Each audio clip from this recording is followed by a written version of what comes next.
점점 더워져 가고 있습니다. 덥다 보면 불청객이 찾아오는데 불쾌지수입니다.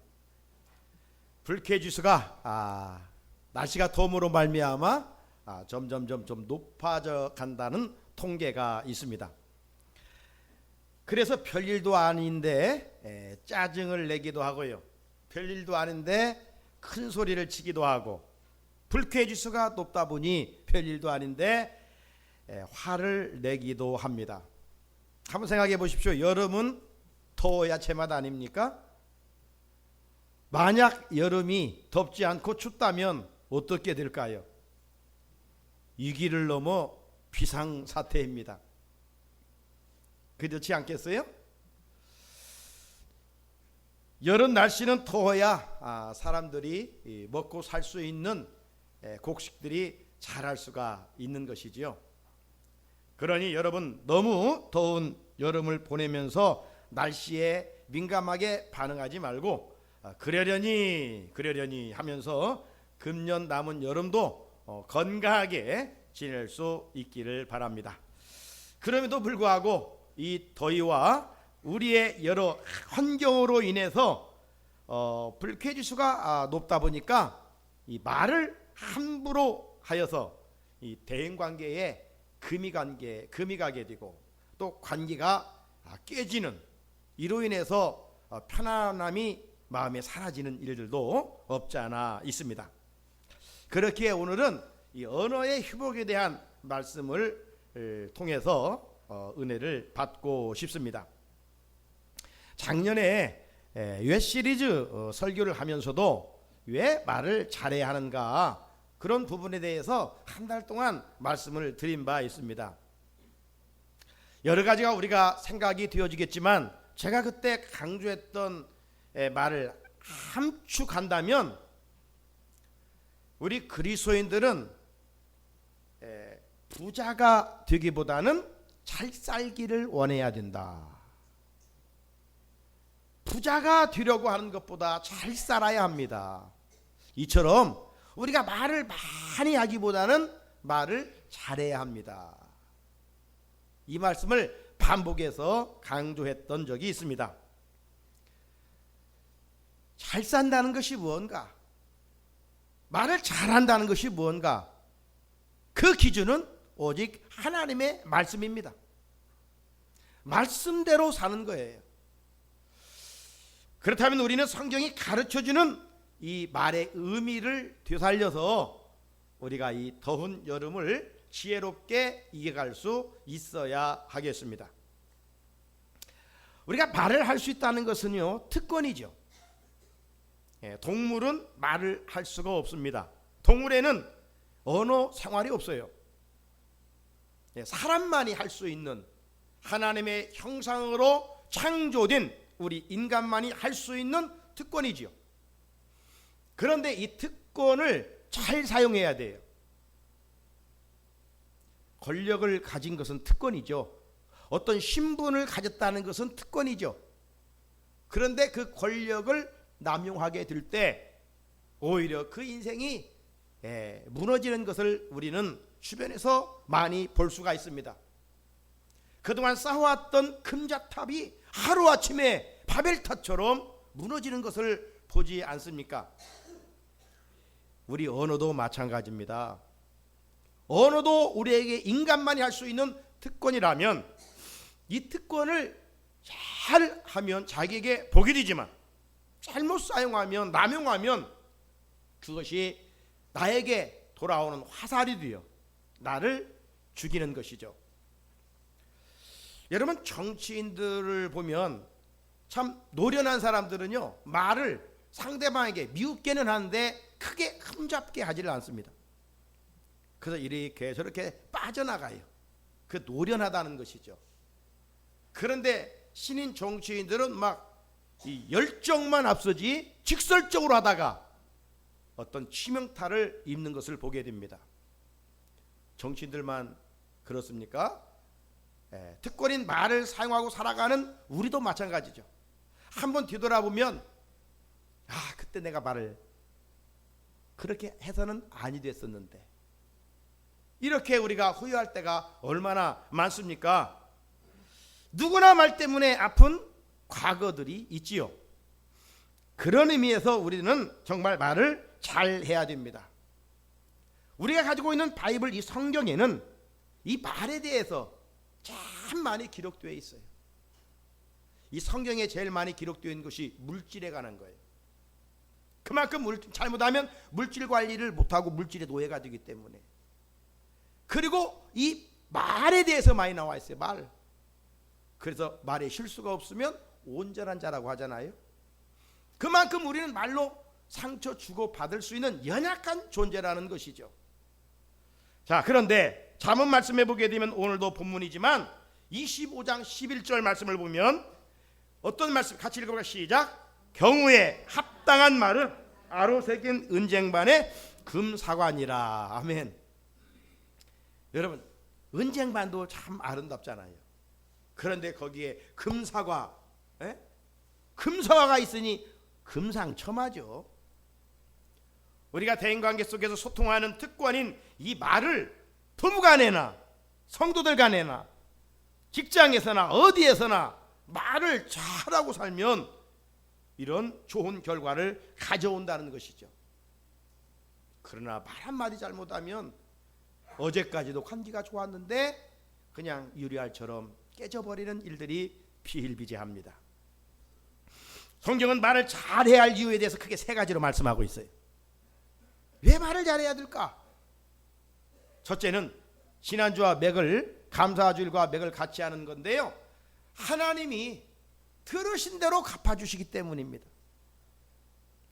오늘 설교 내용 다른 것 다 잊어버려도 이 말씀 한마디만 우리 마음에 제일 새겨도 우리는 말에 실수가 적을 거예요. 말을 통해서 다른 사람을 유익하게 하고 자신이 기쁘게 살지언정 말 때문에 화를 당하는 일이 적어지겠죠. 자, 민수기 14장 28절 같이 읽어봅니다. 시작. 그들에게 이르기를 여호와의 말씀에 내 삶을 두고 맹세하노라. 너희 말이 내 귀에 들린 대로 내가 너희에게 행하리니. 아멘. 왜 하나님께서 이스라엘 백성들에게 이 말씀을 하셨을까요? 그 배경을 보면 이제 가나안 정복을 앞두고 있었습니다. 그때 지도자 모세가 12지파에서 한 명씩 정탐꾼 12명을 선택하지 않습니까? 그래서 그 가나안 땅에 가서 40일 동안 정탐을 하도록 합니다. 그 지형은 어떻고 어느 곳에 어떤 사람이 살고 이제 싸워야 되니까 탐색을 하러 간 것이죠. 그리고 40일을 마치고 돌아왔어요. 그럴 때 모세가 이스라엘 백성들을 한 곳에 다 모여놓고 이 12명의 정탐꾼의 정탐 보고를 듣게 됩니다. 12지파 중에 제일 첫 지파 대표가 이야기를 합니다. 내가 모세의 명에 의해서 40일간 우리가 가야 할 가나안 땅을 정탐하고 왔다. 그런데 그 땅은 가보니까 그들은 귀골이 장대하더라. 거인족속들이 살고 있더라. 거기에 비하면 우리는 메뚜기 같더라. 만약 우리가 싸우게 된다면 백전백패할 수밖에 없다. 이런 악평, 이런 부정적인 이야기를 합니다. 그리고 두 번째 대표가 또 등장합니다. 그리고 두 번째, 세 번째 이 10지파, 첫 번째 지파의 그 이야기는 하나도 틀림이 없다. 1%의 거짓말도 아니다. 우리가 두 눈으로 똑바로 보고 왔는데 정말 그렇다. 동의하고 맞장구를 쳤어요. 자, 10명의 정탐꾼의 부정적인 보고를 들은 백성들의 반응은 어땠습니까? 오늘 본문전 1절로 5절을 보게 되면 이런 반응들이 나옵니다. 백성들이 밤새 부르짖으면서 통곡을 합니다. 그리고 지도자 모세와 아론을 향해서 원망을 합니다. 우리가 애굽 땅에서 죽을 곳이 없어서 여기까지 데려왔느냐? 네? 우리가 광야에서 죽게 되었다. 어쩌면 좋겠느냐? 우리 처자가 이제 사로잡혀 가게 될 뿐인데 애굽으로 돌아가자. 지도자 한 명 다시 세워서 애굽으로 돌아가자. 이런 큰 소리들이 나오게 됩니다. 이런 아수라장이 상황에서 아직 보고하지 않은 두 사람이 있었습니다. 그 두 사람은 여호수아와 갈렙이었지요. 이들이 옷을 찢으며 백성들 앞에서 이렇게 보고합니다. 아니야. 우리가 두루 다니고 돌아온 그 땅은 심히 아름다운 땅이야. 여호와께서 기뻐하시면 우리가 반드시 그곳에서 살 수 있을 거야. 그 땅을 하나님께서 우리에게 주실 거야. 그곳은 우리가 바라보고 왔는데 젖과 꿀이 흐르는 땅이야. 그러니 여러분, 여호와를 거역하지 말아야 합니다. 그 땅 백성을 두려워해서는 안 됩니다. 그들이 아무리 강할지라도 그들은 우리의 먹잇감입니다. 밥입니다. 그들의 보호자는 그들에게서 떠났습니다. 하지만 우리 하나님은 우리와 함께 하실 것입니다. 우리는 그들을 절대로 두려워해서는 안 됩니다. 여러분, 40일간 똑같이 보고 왔는데 왜 한쪽은 악평을 하고 부정적인 보고를 냈는가 하면 왜 두 사람은 그렇게 긍정적이고 믿음의 보고를 했을까요? 이것은 우리가 살아가는 이 세상에서 항상 두 가지의 시각과 마음을 대표하고 있는 것입니다. 항상 어두운 부분만 보는 사람이 있고 밝은 부분을 보는 사람이 있습니다. 믿음으로 보는 사람이 있고 불신으로 보는 사람이 있습니다. 감사의 안경을 가지고 보는 사람이 있고 불평의 안경을 보고 살아가는 두 종류의 사람이 있음을 말씀해 주시고 있는 겁니다. 믿는다고 하면서도 10명의 지파의 부정적인 사람과 같아서는 안 되겠죠.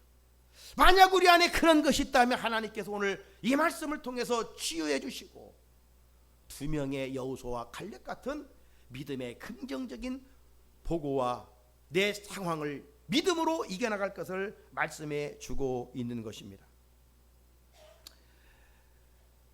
여호수아와 갈렙이 그 이야기를 하자 그들은 돌을 들어가지고 여호수아와 갈렙을 쳐 죽이려고 했습니다. 사랑하는 성도 여러분, 만약 우리가 그 자리에서 10사람의 이야기와 2사람의 이야기를 들었다면 누구의 말에 귀를 기울이고 따라갔을까요? 아마 우리 중에도 10중 8구는 10사람의 민주주의 원칙에 의해서도 10대 2 아닙니까? 10사람의 말을 듣지 2사람의 말을 들을 리가 없지요. 그러니까 우리들은 민주주의가 정확한 것도 아니고 인본주의 사상을 따라다니서도 안 되고 오늘 우리 그리스도인들은 신본주의, 세상 사람들이 옳다고 100사람이 100이면 그리 간다 할지라도 하나님의 말씀에 어긋나는 길이라면 내가 이 길을 가야 되는데 이 길이 십자가의 길이요 힘든 길일지라도 이게 주님의 뜻이라면 우리는 세상 사람들과 다른 길로 주님이 말씀하셨잖아요. 넓은 길과 좁은 길이 있는데 넓은 길은 사람이 편하다고 다 그리 갑니다. 그러나 그 길은 마침내 사망의 길이요 좁은 길이 있는데 사람들이 가지 않으려고 합니다. 제자의 길은 좁은 길이요 십자가를 지는 길이요 믿음으로 산다는 것은 어려운 길을 걸어가는 길이에요. 그러나 그 길은 영생과 생명의 길이라고 이야기합니다. 여러분, 우리 모두는 타락한 본능 속에서 10사람의 부정적인 소리를 따라 갈 수밖에 없었던, 그러다가 지옥행이었습니다. 그런데 하나님의 긍휼을 입으셔서 예수님의 보혈을 통해서 우리를 구원해 주셨어요. 그러므로 우리는 이제 더 이상 본능을 따라 살아가는 존재가 돼서는 아니 될 것입니다.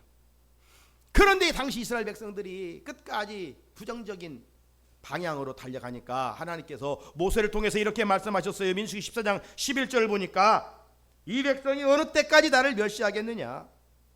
내가 그들 중에 많은 이적을 행하였으나 어느 때까지 나를 믿지 않겠느냐? 진실로 우리가 하나님을 바로 믿는다면 변화가 있어죠. 그 중에 하나가 바로 성도의 언어 생활입니다. 변화된 하나님의 사람들은 하나님의 실존을 분명히 믿는 자는 말이 부정적이지 않습니다. 믿음 없는 자처럼 말하지 않습니다. 오늘 이 시간부터 내 언어가 달라져야 됩니다. 말을 잘하여 그 말을 하나님이 들으시고 우리 삶의 자리에 선한 것으로, 아름다운 것으로, 좋은 것으로 열매 맺게 하시는 은혜를 우리가 입는 언어를 해야 하지 않겠어요? 환경 때문에 원망 불평하면 그 삶은 더 불행해집니다. 우리는요, 내 힘으로 사는 존재가 아니잖아요. 이미 그리스도 안에서 우리는 하나님이 공급해 준 힘으로 살기로 작정한 자들이잖아요. 그렇다면 이 뜨거운 태양빛에 해바라기가 해를 바라보므로 말미암아 잘 익어가는 것처럼 우리가 환경을 바라보지 말고 믿음의 주 온전케 예수를 바라보면서 나는 할 수 있습니다. 나는 할 수 있습니다. 선포해야 되고 해보자는 적극적인 언어를 구사해야 됩니다. 사람은 말한 대로 되는 거요, 선포한 대로 열매를 맺게 되는 겁니다. 만약 농부가 빈 껍질을 심고 가을에 가서 풍년을 거둔다고 한다면 그런 농부는 참으로 어리석은 사람이겠죠. 좋은 씨앗을 심고 30배, 60배, 100배의 열매를 기대해야 되죠. 이런 것처럼 언어 생활에 부정적이고 악담을 심으면서 내 삶이 행복해지기를 바라는 사람이 있다면 어리석은 사람이죠. 안 된다고 부정적인 말을 하면서 내 일이 잘 되기를 바란다면 안 되죠. 왜? 하나님께서 들으신 대로 갚아주시기 때문입니다. 하나님이 들으시고 그대로 갚아주신다는 거예요. 그런데도 우리가 말에 얼마나 부정적인 요소들이 많은지 하나님께서 이 시간 성령을 통해서 우리 입술을 찢어주시사 하나님이 원하시는 좋은 말을 심고 좋은 열매를 거두는 우리 성산의 가족들이 되기를 주의 이름으로 축복합니다. 둘째는 입에서 나오는 열매로 배부르기 때문이라고 말씀합니다. 자, 오늘 본문 20절이죠. 사람은 입에서 나오는 열매로 말미암아 배부르게 되나니 곧 그의 입술에서 나는 것으로 말미암아 만족하게 되느니라. 하나님은 출애굽한 이스라엘 백성들을 편안한 길로 인도하지 않았습니다. 광야 길로 인도했어요. 여러분 한번 생각해 보십시오. 요즘같이 이 더운 날 이 자연히 우리의 불쾌지수가 올라가지 않습니까? 그런데 이 광야길, 사막길 그늘 하나 없는 이런 상황 속에서 원망불평을 하지 않는다는 것은 비정상이죠.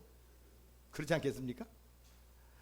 그래도 원망불평하지 말라고 하나님은 경고하셨음에도 불구하고 저들이 삶의 자리가 너무 힘드니 어렵다 보니 자신도 모르게 죽겠다고 원망불평을 하게 된 것이죠. 우리가 기억할 것은 왜 이렇게 하나님이 성경에 말에 대한 말씀을 많이 기록해놨는가? 말은 그만큼 중요하기 때문에 그렇습니다. 그러므로 하나님이 싫어하시는 언어는 우리가 해서는 안 돼요. 우리 형편에서 생각해보면 충분히 그럴 수 있다고 하지만 그 상황에서도 하나님이 금하셨다면 입을 다물어야 돼요. 그것이 바로 원망과 불평입니다. 그런데 백성들이 광야를 지나면서 힘들다고 어렵다고 원망 불평을 계속했어요. 여러분, 원망 불평 우리 입에서 나오면 우리 마음이 어떻던가요? 원망 불평하면서 해피한 사람이 있습니까? 기쁜 사람이 있어요? 원망 불평하면서 참 즐겁다고 말할 자신 있는 사람이 있어요? 없어요. 그 사람의 입에서 원망 불평이 나오는 순간 마음이 상합니다. 건강한 세포들도 파괴됩니다. 불쾌지수가 높아집니다. 흔한 사람도 성질이 사나워집니다. 결국 원망 불평은 자신을 불행하게 만드는 요인입니다. 자기 입에서 나오는 열매를 그래서 거두게 된다고 성경은 말씀하고 있는 거예요.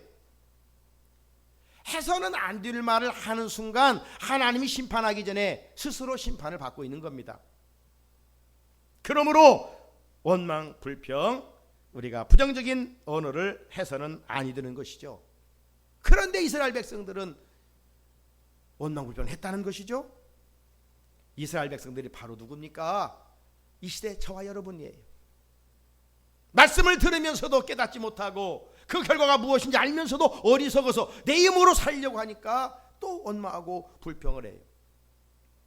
자, 그런 모습을 지켜본 하나님께서 이렇게 민수기 14장 27절 이하에 말씀합니다. 나를 원망하는 약한 회중에게 내가 어느 때까지 참으랴. 이스라엘 자손이 나를 향하여 원망하는 바, 그 원망하는 말을 내가 들었노라. 그들에게 이르를 여호와의 말씀에 내 삶을 두고 맹세하노라. 너희 말이 내 귀에 틀린 대로 내가 너희에게 행하리니. 이 말씀은 우리가 어떻게 말하냐에 따라서 축복의 말씀이 되기도 하고 저주의 말씀이 되기도 합니다. 내가 어떤 말을 하고 살아가느냐, 하나님이 다 듣고 그대로 갚아 주신다는 거 아닙니까?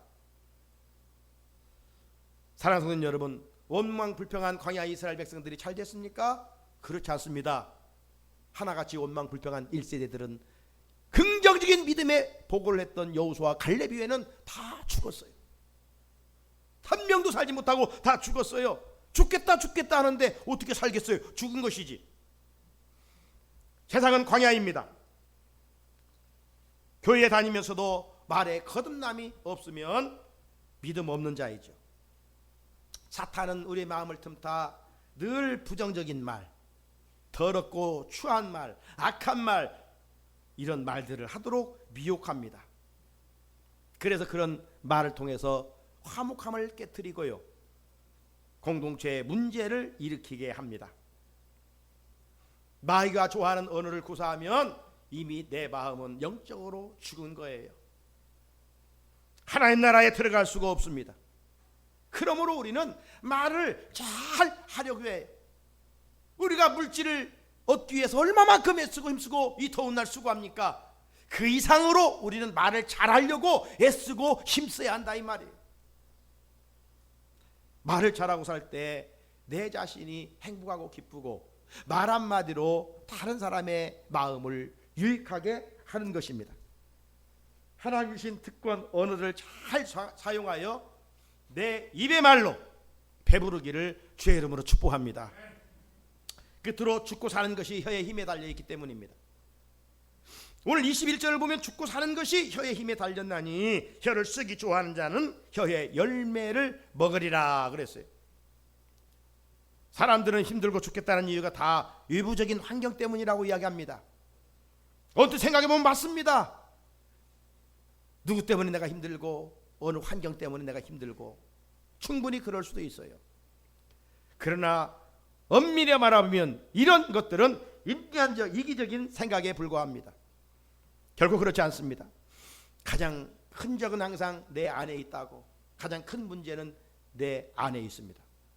나에게 있고 내 언어에 달려 있습니다. 이제까지 누구 때문에 힘들었다라고 생각한다면 그 생각을 바꿔야 됩니다.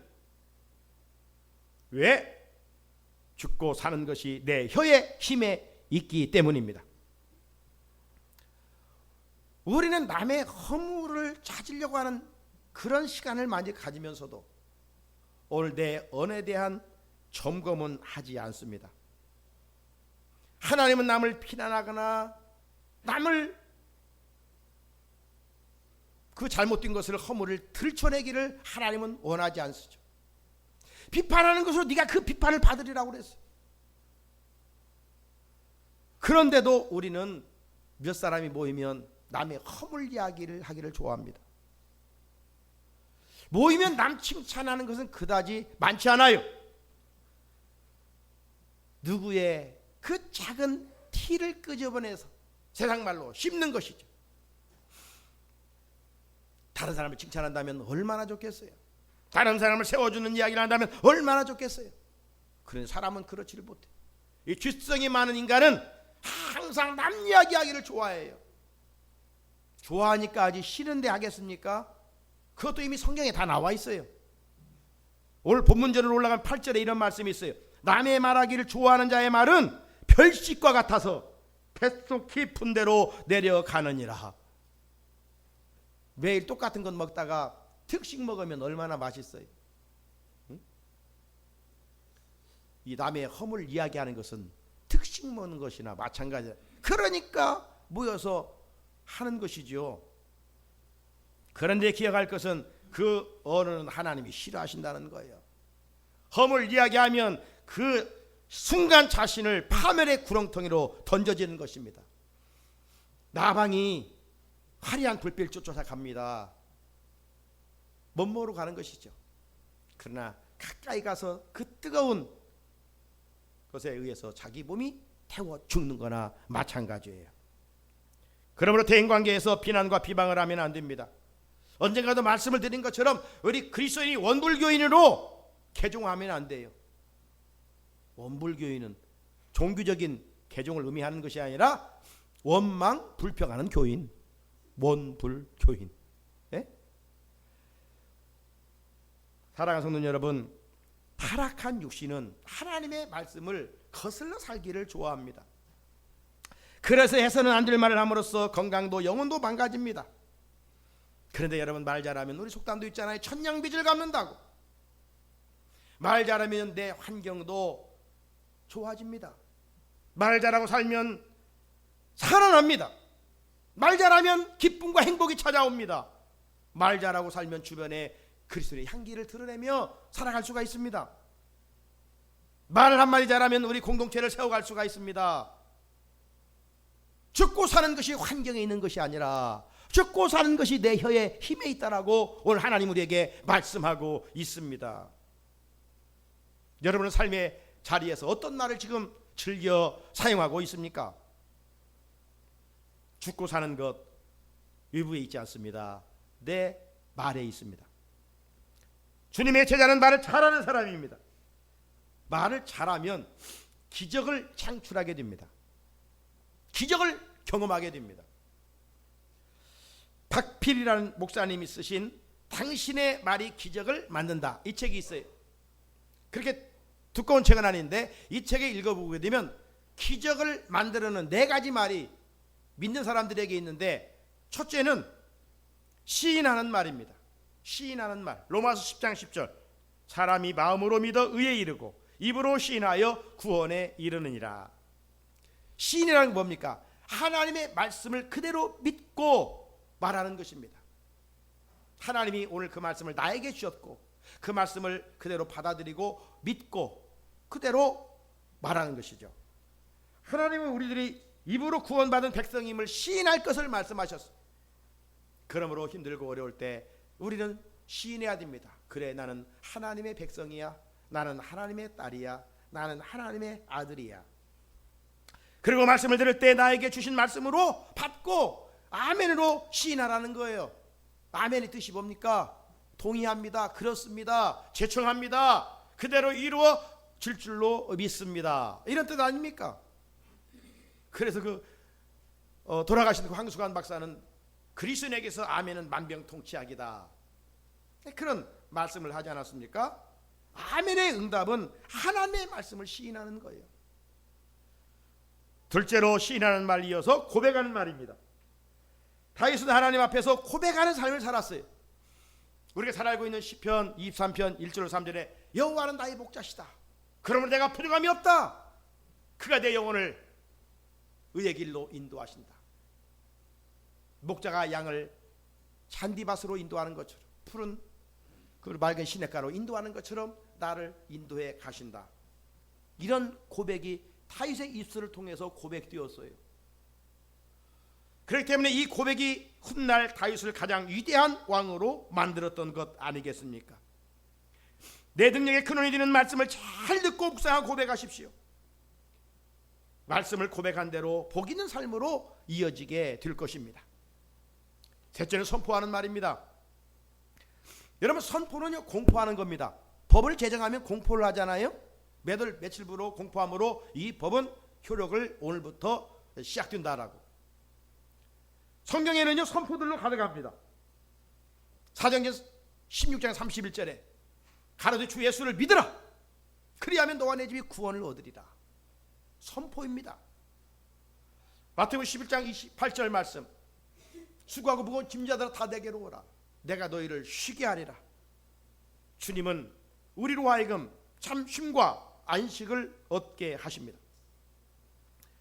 누가복음 1장 37절에 보면 대저 하나님의 모든 말씀은 능하지 못하심이 없느니라 라고 말씀하셨어요. 말씀대로 믿고 믿는 대로 되어질 것을 여러분 선포하십시오.